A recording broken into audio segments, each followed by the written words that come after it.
In this session, we're going to look at gender, race, and class. We're going to look at how feminists and black feminists have sought to engage with questions of class and Marxist theory. The Italian feminist theorist Silvia Federici was one of the key Marxist feminists to try to engage with Marx's class theory. Writing in the 1970s, one of the main points that she made about Marxism was that she said Marx was unable to think about value-producing work other than strictly commodity production, and therefore, because of his inability to see how value can be produced in places outside of the industrial workplace, outside of the factory, Federici argued that Marx was blind to the importance of women's unpaid reproductive labor in the home. So why did Marx persistently ignore women's reproductive labor? Federici gives several answers for this. One, she says, is the conditions under which Marx was writing. He was writing about the working class in 19th century England, and at this time the nuclear family as we know it today didn't exist in the same way. So people often lived in crowded, men working in the cities often lived in crowded dormitories or crowded rooms where they didn't necessarily have a domestic life to come home to at the end of the day of long hours working in a factory. And really domestic work didn't emerge as an engine of reproduction until the late 19th century. And so domestic life in the sense that we know it today didn't really exist in Marx's time. Marx was unsure how to classify a form of labor that was not subject to monetary valuation. Most of Marx's theories of value are based on industrial capitalism because this is a form of labor for which a wage is paid and for which value can be calculated. Another reason that Federici gives is Marx's technologistic concept of revolution. For Marx, freedom comes through the machine, and he divided up work into various kinds of hierarchical kinds of work, whether it was peasant labor in the fields, whether it was domestic labor in the home, whether it was work in the factory. And work in the factory was seen by Marx to be the highest model of historical rationality. So Marx accepted this hierarchy of capitalist criteria for what constitutes work, and waged industrial work was seen at the apex of models of work. And finally, for Marx, the wage industrial proletariat was seen as the privileged revolutionary subject. He privileged the sphere of the factory, of the industrial workplace, and he privileged the industrial proletariat as being the key to revolutionary action. So even though this proletariat was, as we've seen through earlier weeks, was a limited section of the world proletariat, still for Marx, he prioritized this wage proletariat over domestic workers and other workers. The black feminist and Marxist Angela Davis, writing in her book Women, Race and Class in 1983, talked about the housewife, the category of the housewife, as being something that comes into existence under industrial capitalism. Davis argues that actually under pre-capitalist societies and colonial societies, women's domestic labor in the home was very crucial economically, and that often women had visible roles in economic activity outside the home as well.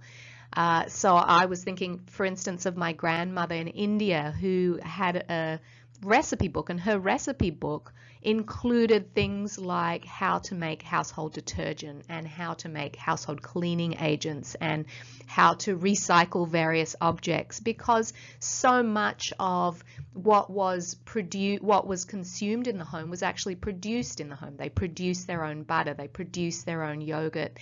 Most of the things they ate were actually also produced in the homes. And so during this period, during pre-capitalist colonial period, women actually combine the kinds of roles that were seen as both unpaid domestic labor but also paid work. And so there wasn't such a distinction between those two. And as such, there was a higher value given to this domestic work because the home was really also a site of economic activity.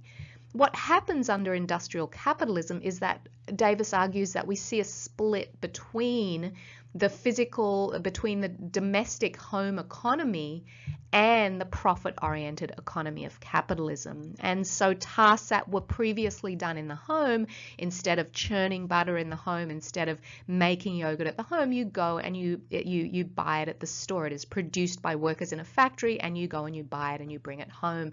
And gradually this what Davis refers to as this fundamental physical and structural separation between these two spheres means that the domestic home economy becomes more and more undervalued.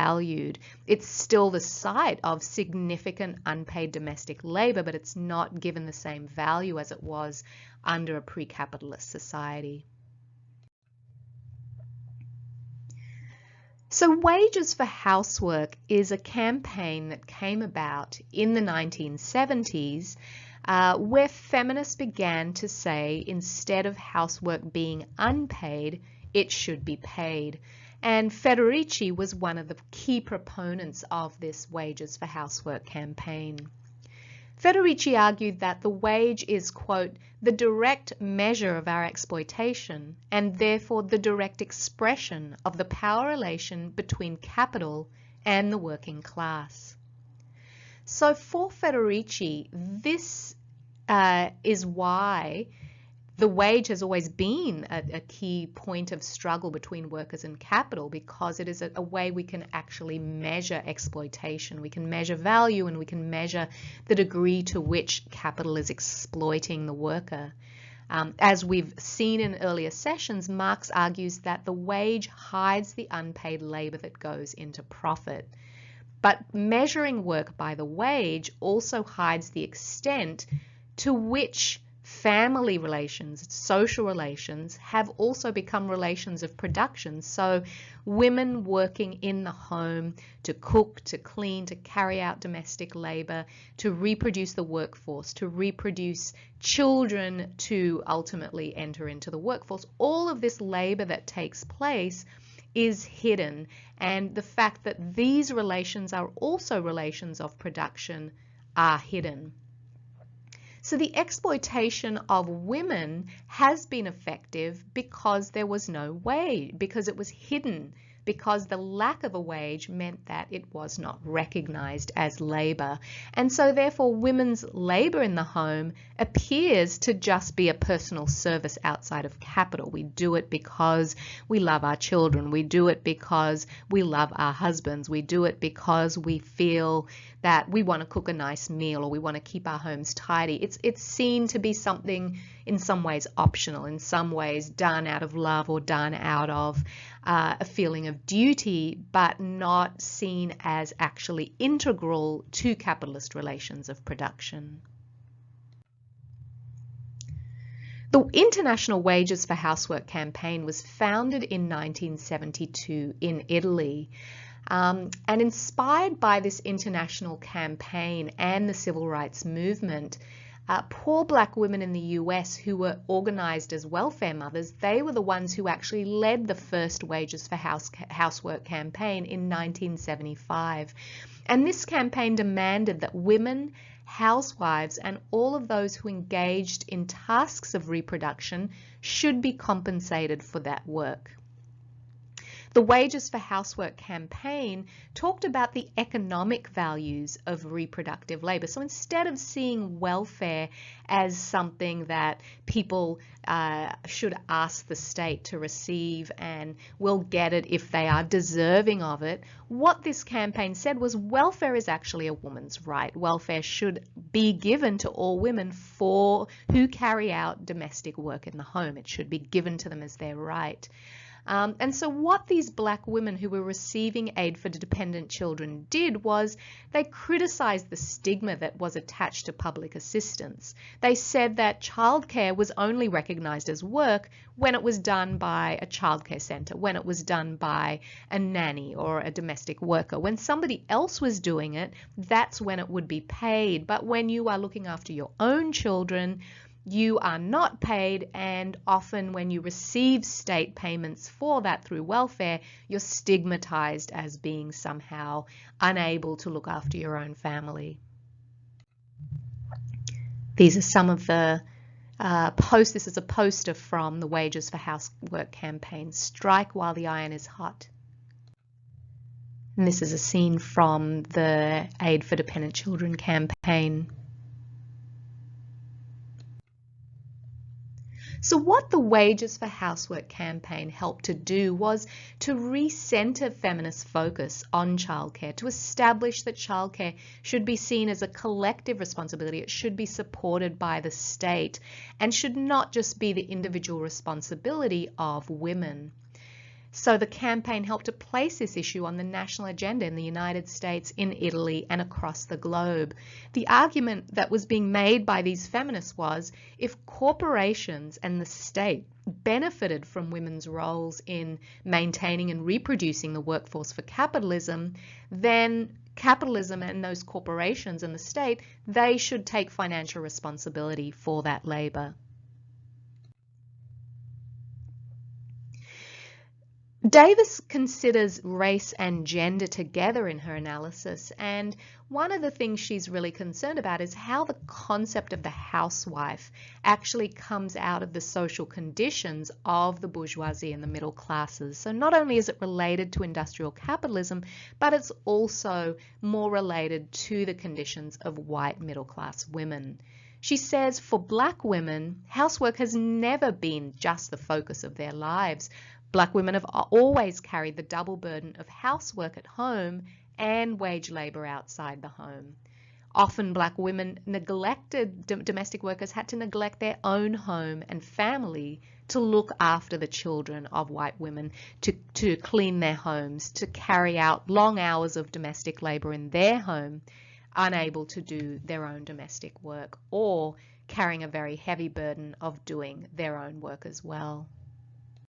So what are some of the critiques of the Wages for Housework movement? One of the critiques is that domestic life can actually be dispensed with by capitalism. And one example of this could be apartheid South Africa, so that the services provided for women don't necessarily have to be an essential constituent of wage labour under capitalism. We can have capitalism without having the domestic sphere at all. Another critique of the Wages for Housework movement is that household workers already received paltry wages for housework. So giving women a wage for doing housework doesn't necessarily mean that the domestic sphere is going to become more highly valued. Another argument is that rather than what one of the Wages for Housework feminist Maria Della Costa talked about, having a housewives strike, others argued that women need to demand jobs, they need to enter that workforce, and they need to challenge capitalists at the point of production. And then finally, it has been argued that the psychological drudgery of housework won't be solved by paying a wage. So what are some other solutions to the reproductive question? Well, Davis argues that domestic work and care work should be socialized. That is, it should be provided for by the government. Instead of women doing this domestic work or care work and being paid for it, she says we should be demanding universal and subsidized childcare. This might include the socialization of meal preparation and housework like took place in China and the USSR in the 20th century after their communist revolutions. So we can see here, for example, a factory childcare unit in one of the factories in China after the Chinese Communist Revolution, where all the children of the factory, after the women gave birth, they would go back to work in the factory, and their children would come to be cared for in one of these childcare centers that were run by the government. And the children would stay here, they'd receive their meals, they would be looked after all day while their parents worked in the factory. And these are a few examples of childcare centers in the Soviet Union after the Communist Revolution in the Soviet Union. Children this is an example of an agricultural childcare cooperative where the women going out to work in the fields would send their children off to a cooperative. The children would be looked after, and then they would come and pick up their children at the end of the day. So while feminists in the 1970s and 80s pushed for domestic work to be either paid for by the government or to be subsidized, and for the government to socialize childcare and domestic work, what actually happened, Federici says, instead of that, was we had a shift to what she calls a new international division of labor.